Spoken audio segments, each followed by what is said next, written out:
Hi, I'm Cole. And I'm Grace. Welcome to the Deep Dive. Welcome, everyone, to the Deep Dive. Today, we're kicking off something really special, a whole new series. Yeah, we're calling it AI Visionaries, Minds Shaping Tomorrow. Exactly. We want to, peer inside the minds of the people who are really defining what's next in artificial intelligence. We'll be unpacking their big ideas, the groundbreaking stuff, and sometimes, yeah, the truly mind-bending predictions. The goal here is basically to give you a shortcut, a way to get up to speed on the key theories, the big debates shaping AI's future. We want to distill these complex ideas, introduce the main players, and, flag the really critical questions in this incredibly fast-moving field. And when you talk about AI visionaries, there's one name that just jumps out, right? Where else could we start? Absolutely. He's been called an AI prophet, a futurist, an inventor. His work goes way back. Optical character recognition, those revolutionary music synthesizers. He even worked with Stevie Wonder on that. We are, of course, talking about Ray Kurzweil. Yes, Ray Kurzweil.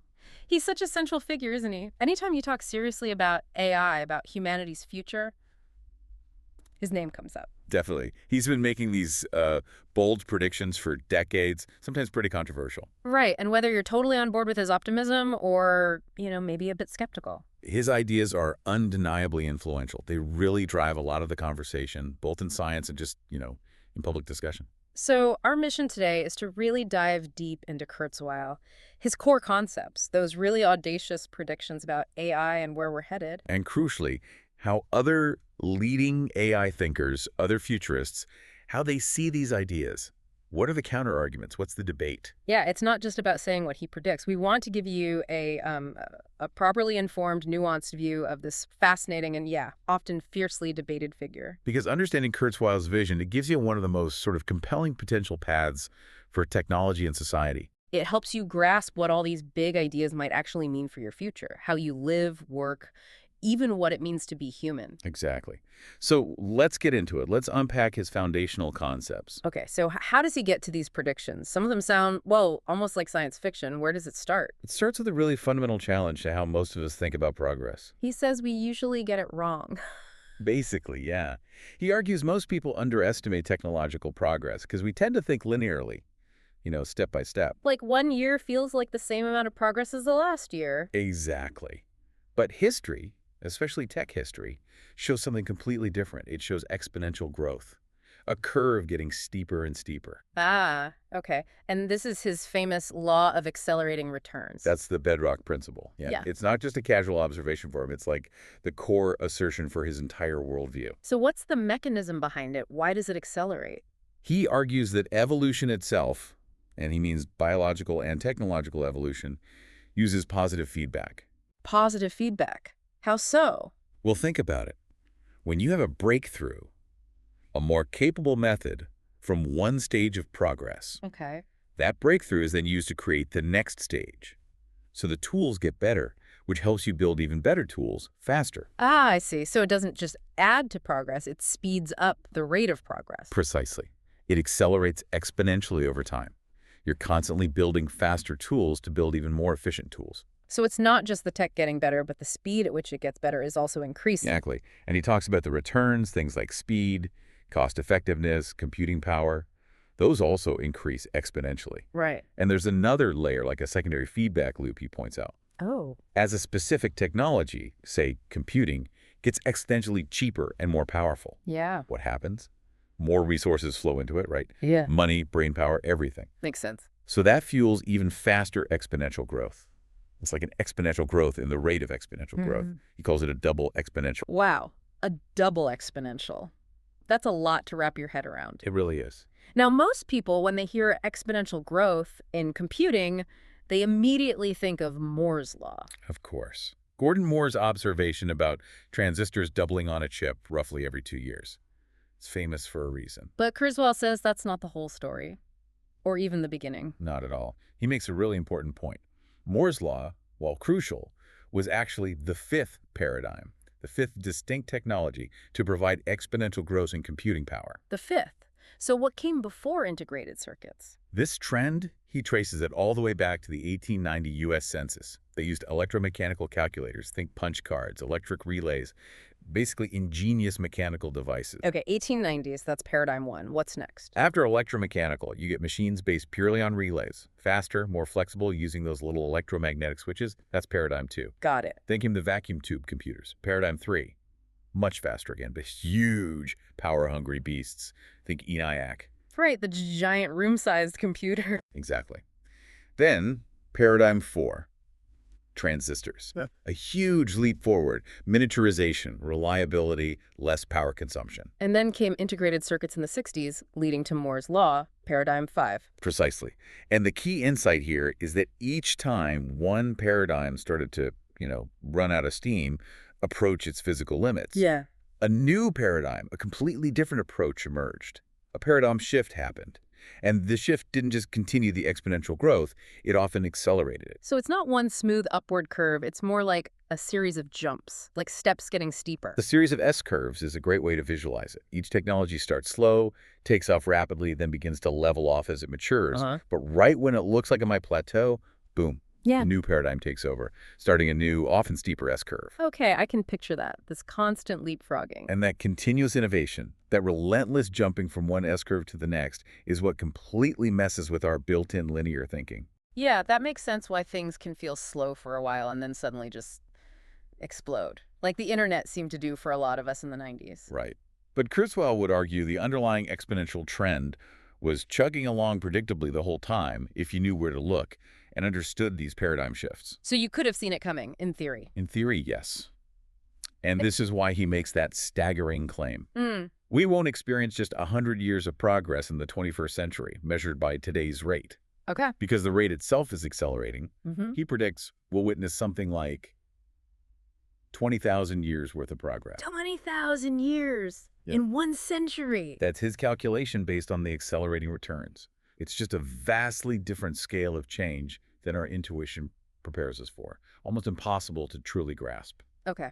So if this exponential growth keeps going, keeps accelerating, what's the end point? What's the singularity he talks about? The singularity is, for him, that critical point where the curve goes almost vertical.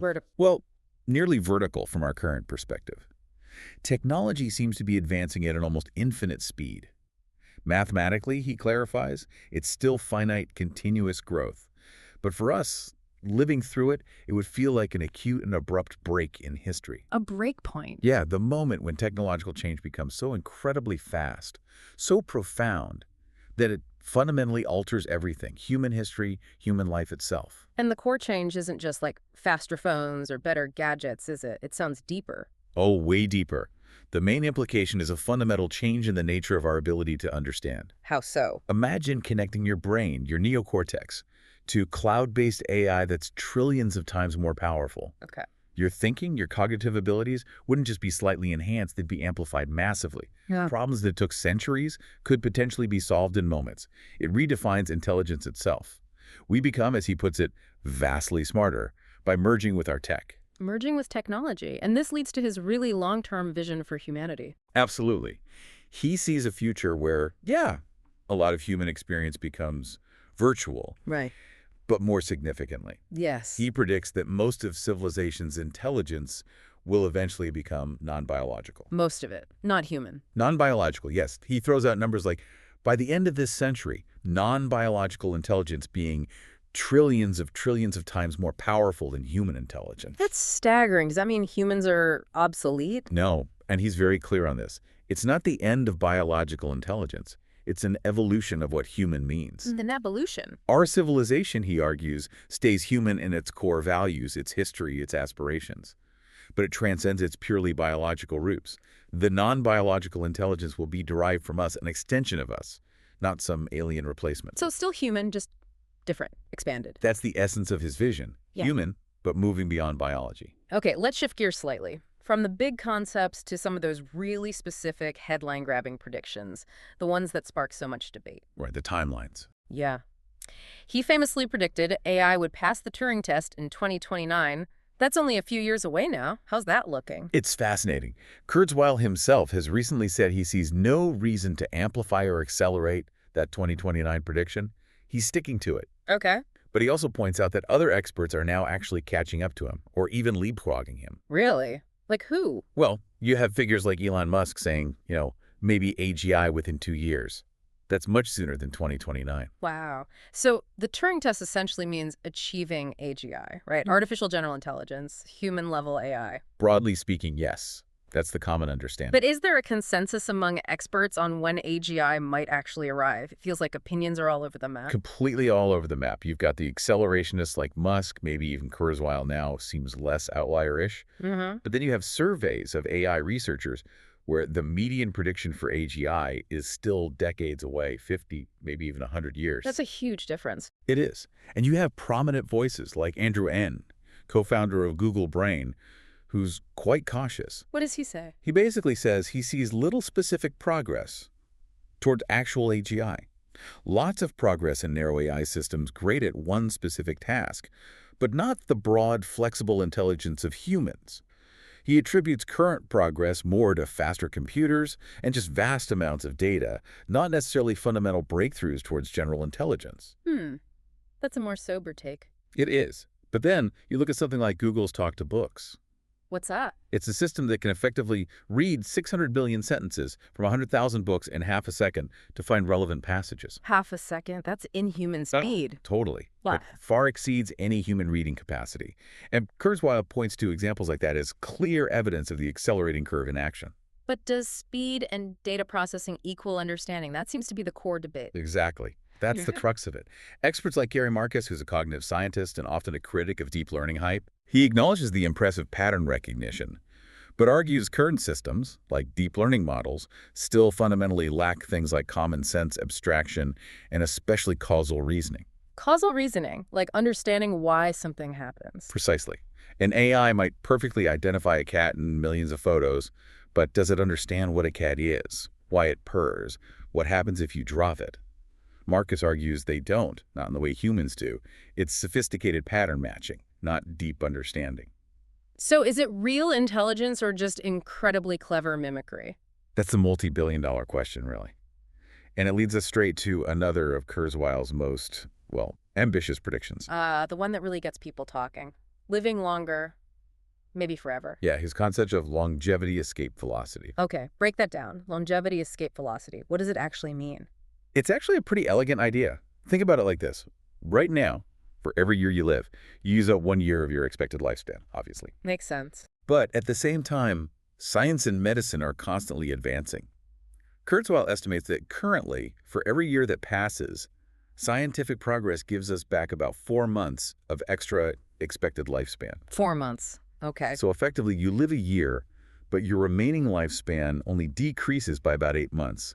12 months lived minus 4 months gained. Right, so we're already slowing down aging in a statistical sense. Exactly. And longevity escape velocity is the point where that progress accelerates even further. To the point where? To the point where for every year that passes, science gives us back a full year or more of expected longevity. So you live a year, you gain a year, your remaining lifespan stays the same or even increases. Precisely. You've reached escape velocity from aging. You're essentially staying in the same place relative to death from old age. Theoretically, you could live indefinitely. And when does he predict this might happen? His time frame for hitting this escape velocity is somewhere around 2029 to 2035. Again, really soon. Relatively speaking, yes. It ties into that overall acceleration curve. And how does he see this happening? What are the technologies involved? It sounds like more than just better pills or diets. Oh, much more. He talks about 3 bridges to radical life extension. 3 bridges. Yeah. Bridge 1 is what we have now. Diet, exercise, current medicine, supplements, basically optimizing health with today's knowledge. Okay, bridge 1, got it. Bridge 2 is the biotechnology revolution, which he sees as being in full swing. Gene editing like CRISPR, stem cells, reprogramming biology, treating aging as a disease at the molecular level. Right, manipulating the software of life, as he calls it. Exactly, but bridge 3, that's the real game changer. That's what gets us to escape velocity. And bridge 3 is? Medical nanorobots. Microscopic machines flowing through your bloodstream. Nanobots in our blood. Seriously. That's the vision. Tiny robots, maybe the size of blood cells, acting as an extension of our immune system, but vastly more capable. Doing what? Repairing DNA damage before it causes cancer. Cleaning plaque from arteries. destroying pathogens precisely, rebuilding tissues cell by cell, monitoring everything constantly. It's moving beyond just treating disease to actively perfecting and maintaining our biology indefinitely. It's like having microscopic doctors and repair crews inside you 24/7. That's a good way to put it. It's the ultimate upgrade for the biological machine. And these nanobots, they're also the key to his idea of merging humans and AI, right? They seem crucial for both longevity and the merger. Absolutely central. The vision extends to these nanobots going into the brain itself. Into the brain? Why? Not just to repair things, but to connect directly with our neurons. High bandwidth connections. Connecting nanobots to neurons, what would that allow? Well, for one thing, virtual and augmented reality directly from within the nervous system. Meaning? Imagine stimulating your sensory cortex directly. You could experience a virtual world or see augmented reality overlays that feel completely real. No goggles, no screens needed. The signals go straight to your brain. Wow. That's blurring the lines completely. Really.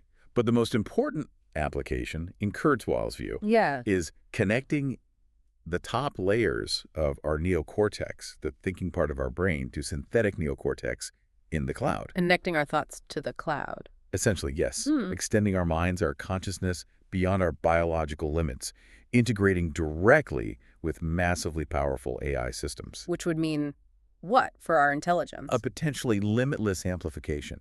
Our ability to think, learn, create would be vastly expanded. And this is where the software-based human idea comes in, the path to immortality. Exactly. If your mind, your consciousness pattern, can exist and operate connected to this vast, non-biological substrate, you're no longer tied to the fragile, decaying biological body. So you could live on as data, as software. That's the concept. A software-based human could theoretically grow their thinking and thoughts without limit, free from disease and aging. It's a form of immortality. But he does add a caveat, right? It's not automatic. Right. He stresses it would require constant maintenance. You'd need backups of your mind file. You'd need to port it to new systems as technology evolves. It's not effortless immortality. It's technologically maintained existence. Still sounds pretty profound. And he even connects all this tech progress to solving things like climate change. He does. He sees it as part of the package. He predicts that by the 2030s, the acceleration in non-carbon energy, solar, fusion, etc., will be so great that we'll actually start reducing atmospheric CO2. So tech solves everything in this view. In many ways, that's the core optimism. Exponential technological growth provides the tools to overcome humanity's biggest challenges. Okay. It's a compelling vision, very optimistic, but not everyone buys it, right? There must be pushback. Oh, absolutely. Significant pushback and skepticism from very credible figures. It's crucial we look at those critiques. So who are some of the main critics and what are their arguments? Well, someone like Paul Allen, the late co-founder of Microsoft, directly challenged the law of accelerating returns. Allen basically said Kurzweil's laws aren't like physical laws. They're assertions based on past trends. And Allen's famous quote was, "These laws will work until they don't."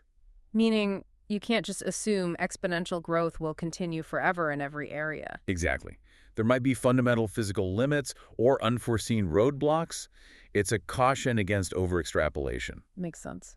What about Rodney Brooks? He's a giant in robotics, former head of MIT's AI lab. Brooks brings a very pragmatic, engineering-focused critique. First, he points out that Moore's law itself, the bedrock of so much computing progress, is actually slowing down. We're hitting physical limits on shrinking transistors. Okay, that's a practical constraint. But more importantly, Brooks emphasizes the huge gap between a lab demo and a real-world product.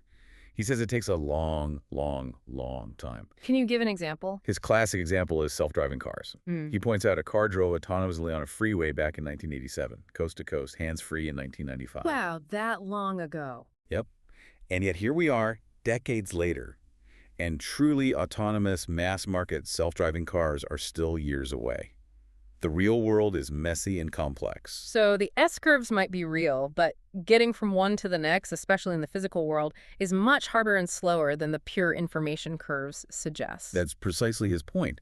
He also suggests that today's dominant AI approach, deep learning, might not be the final answer. He predicts the hot thing will not be deep learning in 10 years. New paradigms will likely emerge, challenging the idea that we just scale up current methods to get AGI. Interesting. So progress might shift directions, not just accelerate linearly on the current path. Could be. And then you have critics who are even more blunt. like Nathan Hamill from Perilous Tech. Yeah, he's described some of Kurzweil's claims, particularly the economic ones, as nonsense and disconnected from reality. What's his specific issue? He focuses on the contradiction he sees. Kurzweil predicts automation makes everything basically free. But if automation also causes mass job losses, how do people afford anything, even if it's cheap? Hamill feels Kurzweil doesn't adequately address this fundamental economic question. How does society function if work disappears, but basic needs still need to be met? Right, the who pays for stuff question in a world of automated abundance and potentially fewer jobs. That's a big one. It is, and it highlights how these technological predictions crash right into complex social and economic realities. Which brings us to maybe the deepest question of all. If machines get super intelligent, what does that even mean for our understanding of intelligence or consciousness? Yeah, this is where it gets really philosophical. Kurzweil's take on consciousness is interesting. He sees it as inherently subjective. Meaning a machine might act conscious, pass every conceivable test, but we can never truly know if it has that inner first-person experience, that feeling of what it's like to be that machine. So the subjective feeling is key for him. It seems so. He uses that thought experiment about scanning his brain. The reinstantiation one. Yeah. If they make a perfect digital copy while he sleeps, and then say, okay, Ray, we don't need your old brain anymore, he argues he would still be the one waking up in the original body. The copy might be identical, but it wouldn't be him. So identity isn't just the pattern, it's the continuous subjective experience. That seems to be his implication. It challenges the idea that just copying the data is enough to transfer consciousness or self. But not all experts agree that consciousness is even necessary for AGI. Not at all. Gary Marcus, for example, explicitly argues consciousness is not required for AGI. He thinks an intelligent zombie is perfectly possible. An intelligent zombie. A system that can think, reason, solve problems at a human level or beyond, but has no inner subjective experience. No lights on inside, so to speak. He points out we don't even have a scientific test for consciousness, making it hard to prove or disprove its presence in an AI. And Marcus also stresses the limitations of current AI, doesn't he? The lack of reasoning. Yes, constantly. He emphasizes that deep learning is great at finding patterns in data, but poor at abstraction, common sense, and understanding cause and effect. These, he argues, are essential for general intelligence, conscious or not. What about Josh Tenenbaum at MIT? He works on more human-like AI. How does he see consciousness? Tenenbaum also questions if consciousness, especially qualia, those raw subjective feelings like the redness of red or the taste of salt, is actually required for general intelligence. Qualia, the subjective texture of experience. Exactly. He thinks it's hard to see how current AI could have qualia. But like Marcus, he doesn't necessarily think it's a prerequisite for being generally intelligent. He also highlights that human babies aren't blank slates. Our brains come pre-wired with a lot of structure that helps us learn efficiently, something most current AI models lack. This connects to that famous philosophical argument, the Chinese room, doesn't it? Kurzweil actually addresses that one. He does. Searle's Chinese room argument, yeah. The idea is you have a person in a room who doesn't know Chinese, but has a giant rule book. They get Chinese symbols, follow the rules to manipulate them, and send out other Chinese symbols. To an outsider, it looks like they understand Chinese. But Searle says they don't really understand, they're just manipulating symbols. Right. It's syntax without semantics. Kurzweil's counter-argument is basically that if a system could truly pass the Turing test convincingly, fooling any human judge over extended interaction, then it couldn't just be simple rule following, like in the Chinese room. It would require such a complex internal model of the world, such sophisticated pattern recognition and response generation, that it would effectively constitute understanding. Passing the test, for Kurzweil, implies genuine comprehension is present. So if it walks like a duck and talks like a duck well enough to fool everyone indefinitely, it's a duck, essentially. That's a fair summary of his stance on the implications of passing the Turing test. Okay, this whole debate about intelligence, human, machine, conscious, not conscious, leads directly to maybe the most immediate practical concern for most people: jobs, the future of work. The million-dollar question, or maybe trillion-dollar question. What's Kurzweil's take, given his optimism about tech? He remains steadfastly optimistic here, too. He predicts that AI and automation will ultimately create more jobs than they destroy. More jobs? How? His argument is based on historical precedent. Automation eliminates old jobs, yes. but it also creates entirely new industries and roles that we can't even imagine today. Think of all the jobs related to the internet or software that didn't exist 50 years ago. So we can't name the jobs yet because they haven't been invented. That's his position. AI will unlock new forms of human creativity and endeavor, leading to new kinds of work. But that's quite a leap of faith, isn't it? Many people are deeply worried. Very much so. And many experts offer a much more cautious or even concerned outlook. James Manyika from McKinsey Global Institute, for example. What's his perspective? He agrees jobs will be lost and gained, but sees a mixed and complicated story. He highlights that it's often the middle-wage jobs, administrative work, accounting tasks, routine manufacturing that are most vulnerable to automation. The routine, predictable stuff. Exactly.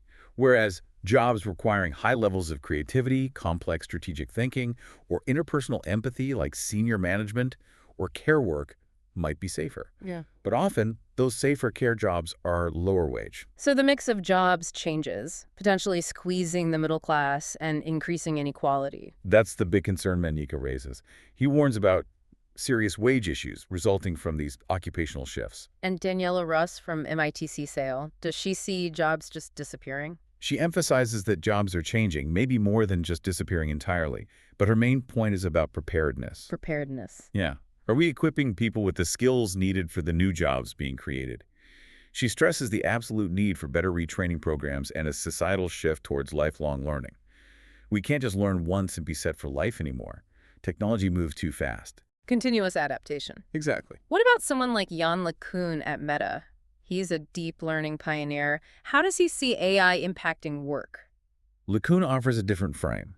He sees AI primarily as an amplification of human intelligence, not a replacement. Amplification, like a tool. Yeah, like how engines amplified physical strength. Yeah. He uses radiologists as an example. AI might get incredibly good at spotting tumors in scans, maybe even better than humans. Yeah. But does the radiologist's job disappear? LeCun thinks no. He thinks it evolves. The AI handles the pattern spotting, freeing up the human radiologist from more complex tasks. Consulting with patients, discussing cases with other doctors, performing procedures, the human focuses on the parts requiring judgment, empathy, and complex interaction. So AI handles the grunt work, humans handle the higher level stuff. That's his optimistic take on how it could play out. But Gary Marcus isn't so sure about that rosy picture, is he? No, Marcus is much more concerned about widespread job displacement. He thinks because AI software is so scalable and cheap to replicate once developed, the economic incentive to automate jobs will be immense. And his proposed solution? He sees no real alternative to some form of universal basic income, UBI, a safety net to support people in an economy with significantly less traditional work. And Oren Etzioni from the Allen Institute for AI, he founded AI too. Etzioni agrees. He predicts many jobs will be radically transformed or go away completely within 10 to 50 years, and he also explicitly supports UBI as a likely necessary measure. So a real split between the new jobs will appear camp and the we need UBI camp. A very significant split, yeah. And it brings us squarely into the domain of AI safety, ethics, and governance. These aren't just technical questions anymore, they're societal ones. Right. AI safety has become such a huge field lately. What does it actually cover? It's really broad. It's an interdisciplinary effort focused on preventing negative consequences from AI. That includes accidents, unintended behaviors, misuse. Like bias. Bias is a huge one. Ensuring AI systems don't perpetuate or amplify existing societal biases. LaTanya Sweeney did seminal work showing racial bias in search algorithms years ago. Yeah, I remember that. Fifi Lai constantly emphasizes, biased training data leads to biased AI. Garbage in, garbage out, but with potentially serious real-world harm. So how do you fix bias? It's complex. James Manyika mentions work like Sylvia Schiappa's at DeepMind, using techniques like counterfactual fairness, trying to ensure an AI's decision wouldn't change if you altered a sensitive attribute like race.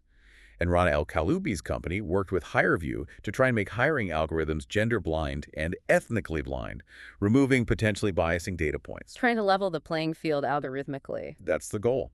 Another huge issue is transparency, or the lack thereof, the black box problem. Right, we talked about that. Not knowing why an AI made a certain decision. Exactly. If you don't understand how it works, how can you trust it?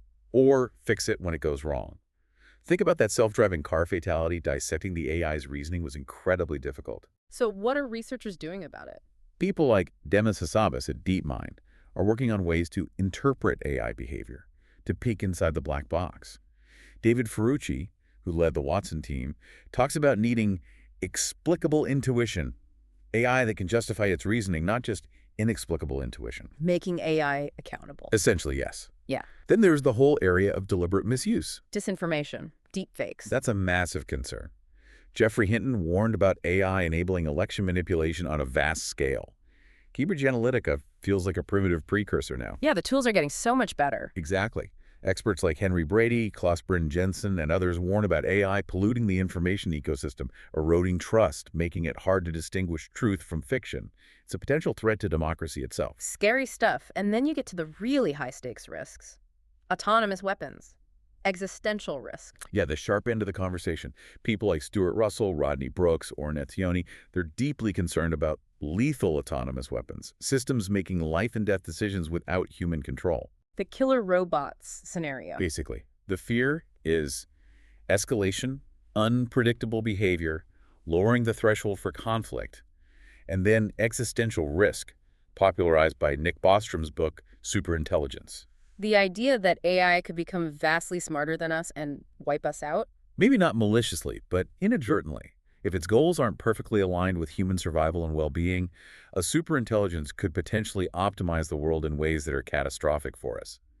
Musk and Hawking voiced these concerns very publicly. But again, not everyone agrees this is a realistic threat, right? Especially with current AI. Correct. Yoshua Bengio, another deep learning pioneer, feels those scenarios are not realistic based on current AI architectures.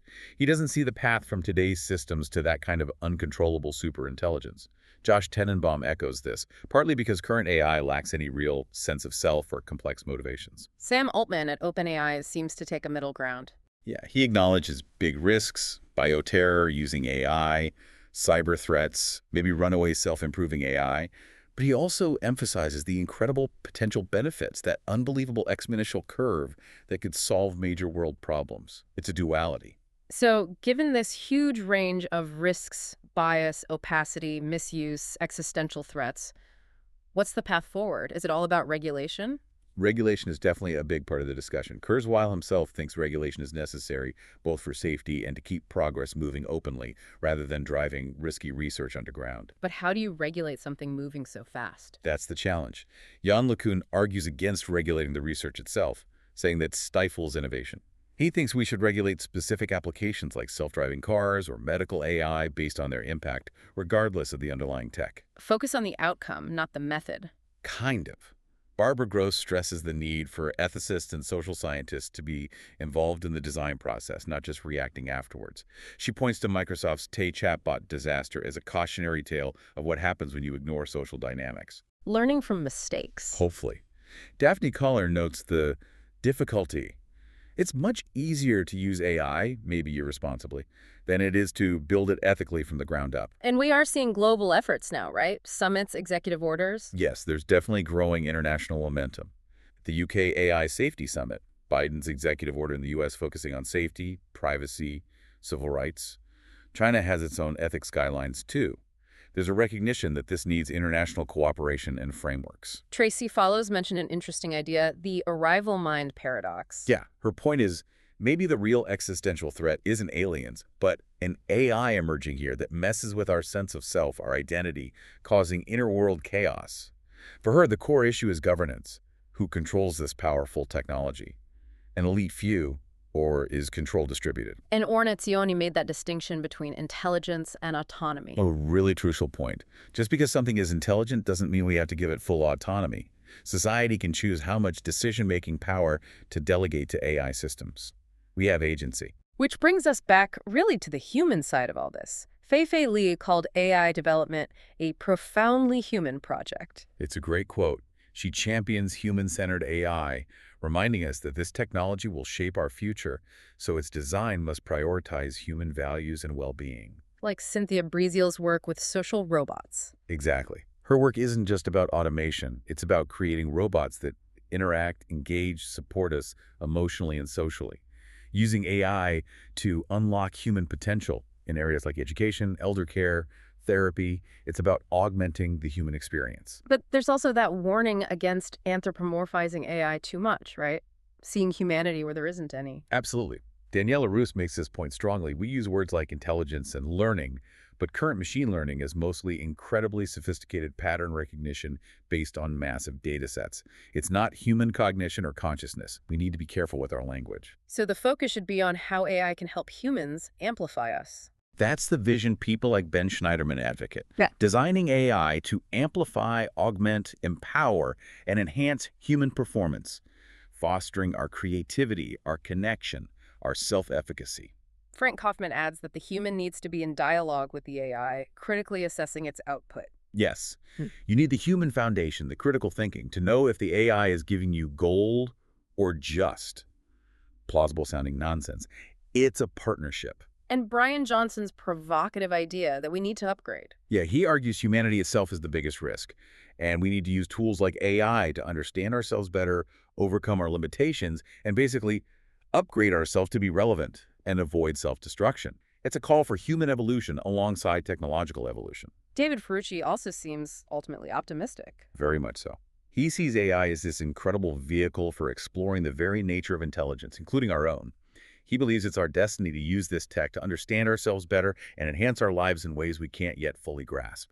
So when we pull all this together, Kurzweil's grand vision of accelerating returns, the singularity, merging with AI, living radically longer, and then we layer on all the critiques, the counter-arguments, the very real concerns about jobs, bias, safety, control from so many other brilliant minds. It's a complex picture. It really is. And it leaves us with a huge question, doesn't it?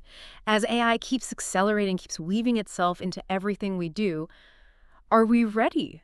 Are we ready to redefine what it means to thrive, not just personally, but as a species? That's the core challenge, I think. And consider this final thought. If AI does reach human-level intelligence or beyond, as Kurzweil and many others predict, and if it starts influencing our biology or thinking, what happens to human purpose? What do we do? Exactly. When traditional work changes dramatically, when biological limits fade, what new goals will we set? What new problems will we invent for ourselves to solve? What new forms of meaning, art, connection will emerge when the old challenges maybe aren't challenging anymore? It's not just a technical question. It's deeply philosophical. What does humanity choose to become? Precisely. And that conversation, that choice, isn't just for the experts building the AI. It's for all of us. This deep dive is really just the start of that exploration for you, the listener. Thanks for listening. If you enjoyed this episode, please like, subscribe, and share. It really helps us grow. See you next time.